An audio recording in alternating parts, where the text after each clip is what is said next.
আমি এখন বাংলাদেশের যেই জায়গাটাতে দাঁড়িয়ে আছি, এটাকে অনেকে বলে স্বপ্নের মতো সুন্দর, আবার কেউ বলে কল্পনার চেয়ে বেশি সুন্দর। তবে আমি এগুলো বলবো না, আমি আপনাদের এই জায়গার আসল বাস্তবতাটা তুলে ধরার চেষ্টা করব। বাংলাদেশের উত্তর পূর্ব সীমান্তে অবস্থিত কলমাকান্দা উপজেলার প্রাকৃতিক সৌন্দর্য যেন এক অনন্য বিস্ময়।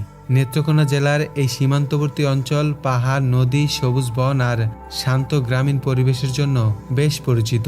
ভারতের মেঘালয় পাহাড়ের পাদদেশে অবস্থিত হওয়ায় এখানকার প্রকৃতি বছরের বেশিরভাগ সময়ই মনোমুগ্ধকর রূপ ধারণ করে। আর এই অঞ্চলের যেখান থেকেই পাহাড় শুরু, সেখানেই যেন বাংলাদেশের শেষ সীমানা। তবুও মানুষ ছুটে যায় প্রকৃতির ডাকে সাড়া দিয়ে পাহাড়, নদী, বন আর গ্রামীণ প্রকৃতির সঙ্গে কিছুটা সময় কাটাতে। আর সেই সৌন্দর্যের অন্যতম একটি স্থান হলো পাঁচগাঁও। সীমান্ত ঘেঁষা ছোট্ট এই গ্রামটি একদিকে যেমন মেঘালয় পাহাড়ের অপূর্ব দৃশ্য উপহার দেয়, তেমনি অন্যদিকে গ্রামীণ জীবনের সরল সৌন্দর্য তুলে ধরে। চারপাশের সবুজ মাঠ, পাহাড়ি বাতাস আর নিরিবিলি পরিবেশ মুহূর্তেই মুগ্ধ করে যে কাউকে। আর সেই অপূর্ব সৌন্দর্য উপভোগ করতেই আমাদের ছুটে চলা কলমাকান্দার উদ্দেশ্যে।